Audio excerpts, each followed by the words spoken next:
Alright, what up everyone? Welcome to Hubbo Track Building 330 Advanced Scaling Theory course. So pretty much what I'll be teaching you guys today is how to scale a Supercross track to your liking with some pretty good accuracy. And a couple prereqs that you got to know for this course is, first of all, you got to know how to work the MX Simulator editor or no Photoshop track editing. And second is you got to know how to navigate and use Photoshop or Adobe Illustrator. Either one will work, but I will be using Photoshop for this tutorial. Alright, so diving right into the blueprint designer I built here. You can see it's separated into groups where I got my measurements right here, and then I also got my objects that kind of split up into different groups here. All of these are just one-to-one measurements here, based on like a test track that I built the template off of. So as you can see, all the measurements line up here, and all the obstacles are like the ideal length. So here we got like the 3-footer, and you got the sharp 5-footer, and then here we got the lane gap. So all these measurements will kind of help you in building the track, like from the blueprint here. So taking a look at here, we got the Supercross triple, and this is a measurement from like peak to peak of the jumps here. Now you might be wondering where you can actually download this template. So I actually set up a spreadsheet for scaling that I use when I'm designing standalone Supercross tracks, and I use it for resizing or upscaling my Supercross tracks once I'm done building it at 1-to-1 scale. You can actually mess around with the inputs yourself. You see I'm doing that right now. The green text boxes are inputs and the orange ones are outputs, and so the output values you would kind of use for like your actual designing of the track here. So now we get to the actual important spreadsheet here. This is what we use a lot, or at least what I use a lot. So I use these one-to-one measurements, then I put my input scale there and get my measurements for the output. If you want to actually change the one-to-one measurements yourself, you can just create a copy of the spreadsheet, and then you'll be able to change the one-to-one numbers yourself. So what happens when we want to build a Supercross track off of some sort of overlay where we already have set map dimensions and we need to properly scale it? So for an example here, I got my Hubbard facility overlay. It's a track I'm currently rebuilding. And first thing I'm going to do is copy all the objects over to this overlay, and we can definitely see that it's just not the right scale of what we want it to be. It's way too big. So what I'm actually doing here is I'm creating groups and then kind of formatting it like I have in the previous document, kind of like the one-to-one blueprint designer, just so that there's some sort of consistency between the two documents. And we're actually going to make these measurements the right amount of pixels that we would accurately represent the number of feet in game. So what I'm going to do is I'm going to create a line in Photoshop that will be kind of our measurement guide. And for this example, I'm going to be putting the track width into the proper proportions as it would be in game. So what I'm going to do is I'm going to head over to the spreadsheet, the scaling spreadsheet here, and then I'm going to set my input scale to whatever I want it to be building at. In this case, it's 1.15 to 1. And as you can see, I got my track width at 25 feet at 1-to-1, so multiply by 1.15, that's 28.75. So what I'll be doing is using this number, 28.75, in the formula to convert the number of feet into pixels of the document. So now let's actually break down the formula here. So it's pixels equals L divided by S times T minus 1 times D. So where L is the desired length in feet, so our input. S is the terrain.hf scale, which is the second number in a terrain.hf file. T is our terrain size in pixels, and D is the dimensions of our document in pixels. So to break it down, my desired length is 28.75, my terrain.hf scale is 0.48, my terrain.hf size is 4097 by 4097, and my size in pixels of the document is 4096 by 4096. So that yields us a pixel length in our document of 59.895 pixels. Now what I'm going to do is just go back into Photoshop, and that line that we created, I'm going to edit the width dimension to the number that we just got. And I'm rounding it up to the nearest pixel, but you can just enter the raw number. If you enter the raw number, I think it will just automatically round it up to the nearest pixel for you, but it's probably better just to enter the raw number for the best accuracy anyways. So now what I'm doing is just taking our shape that we just made and throwing it under the track width group folder, then renaming it to the track width. Then what you're going to want to do is just do this for all of the measurements and then start resizing your objects, but I'll show you how actually resizing works here. So first thing I do is take my track width, and then I'm going to resize the height so I can actually see it a little bit better when I'm resizing. But it's pretty simple. All you do is just select the object that you're trying to resize, and then take the transform tool, and then just evenly transform it down to the correct track width. And then once you're done transforming, you just apply the transformation, and then sometimes it's a little messed up, so you have to do it again. But once it's correct, you should be all good for that object. There are kind of some objects that you just need to resize like the actual length of it. And for an example here, I'll show you the on-off. Like the on-off, so I take the on-off here, and I'm gonna resize it down to the correct track width. And then once I'm done with that, what I'm gonna do is actually go back to the spreadsheet and then grab my on-off length measurement, because I have an on-off length measurement. And then what I'm gonna do is get the correct size of the pixels in the document for that. And then I'm gonna resize the tabletop so that the on part is the length of the on-off that it should be. So I'm gonna go ahead and create this line here. And one thing I want you to notice is that you can actually see the length of the pixels while you're drawing it, so you don't actually have to manually edit it yourself. You can kind of just draw it and see the pixel length yourself. And it was like 47.9, so I just went up to 48. But like I said, it's probably better just to enter the raw number anyways for better accuracy. Alright, so now I'm finishing up resizing the on-off here, and now once that's done, I'll show you an example of some different types of spacings or lengths that you will encounter for scaling, and the first of that being the Supercross triples. So I'm entering my Supercross triple length here, going in and creating a line.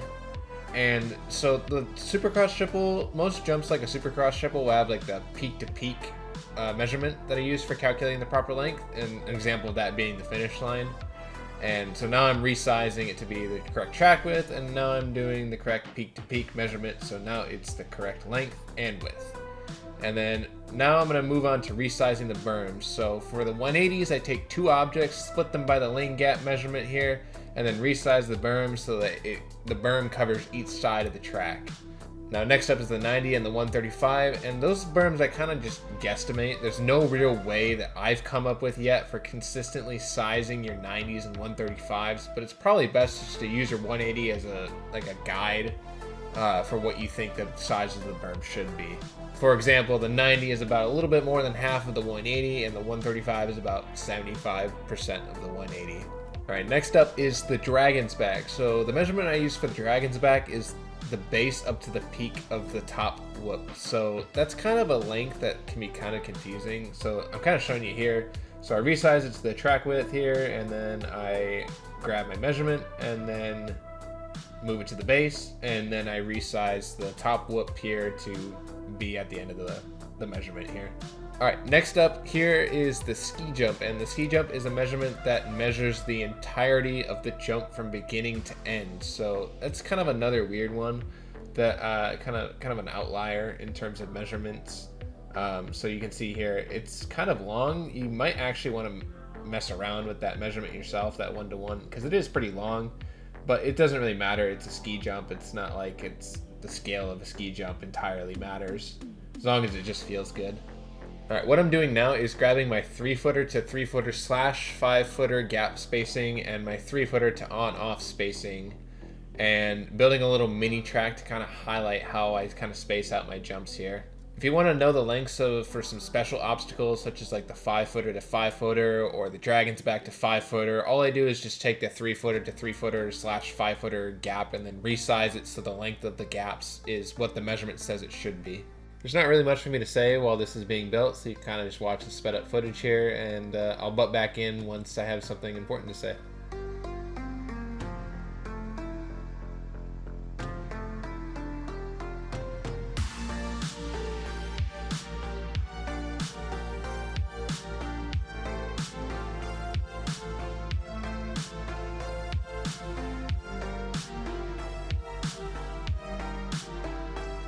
So now that I've got this little mini course built, I'm going to show you a little trick that I use to get all of my measurements sorted correctly. So first, you obviously should definitely name your measurements, but I kind of didn't do that since I was winging it. As you can see, most of them are just still named shape and whatever, but you should definitely name it and then sort it into the groups. And then once you do that, select all the objects, and then you'll see this little nav bar at the top and these kind of align icons, where you can vertically space evenly, and then you can also align the objects to the left. This just makes it a little bit easier for you to grab your measurements when you're actually building your track. Now I'll show you what a completed blueprint can look like and then how you can put it into game. So this is an example blueprint that I built here. Once it's completed, you'll either want to build off the blueprint in Photoshop or export it as a decal and then build off of the blueprint in the editor. And since I build it in the editor, I'll show you how to do that. So first thing you want to do is go to your decals folder, and then to calculate the decal size, it's just your terrain.hf scale times your terrain size minus 1. And then the center of that would just be half of that. So our terrain size is 1966.08, and then we divide that by 2 to get our center coordinate, which is 983.04. All right, now that it's in game, I'll show you how I build my tracks off of the blueprint. The way I do it is I have each basic obstacle built out, such as like the 3-footer, the 5-footer, the on-off, the dragon's back, etc., and then place all of the gradients by just linear adding. And then once that's done, I make a new gradient that covers the entire section, and then I set from terrain and then kind of smooth out each jump with the gradient editor. And you'll see what I mean when you watch. There really isn't much to say while I build other than that, so I'll just let you enjoy this little speed build of a few rhythms that I built on the track.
And some will take the high road, I will go low. There's nothing left behind me, set fire to it all. The fury will fade and the images too. A world without you, that's what I need to do.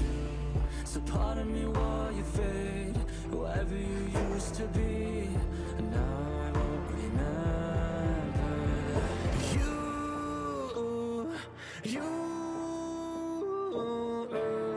You don't get to say goodbye, erasing the pain inside. You, eternal side of my mind, a jolt and then you'll die.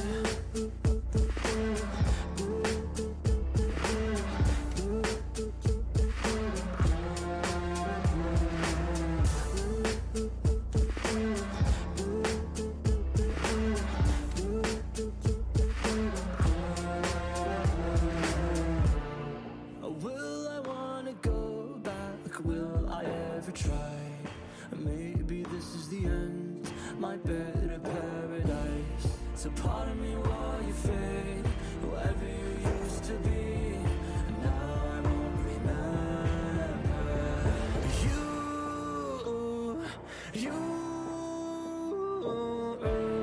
you don't get to say goodbye, erasing the pain inside.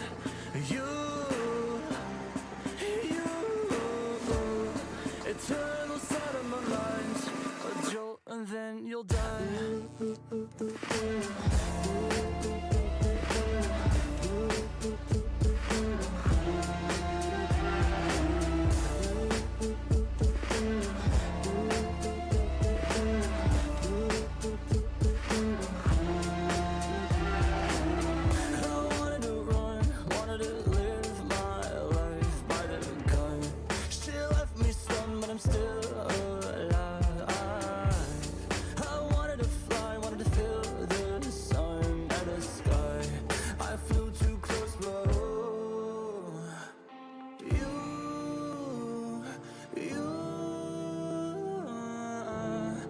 Don't get to say goodbye, erasing the pain inside.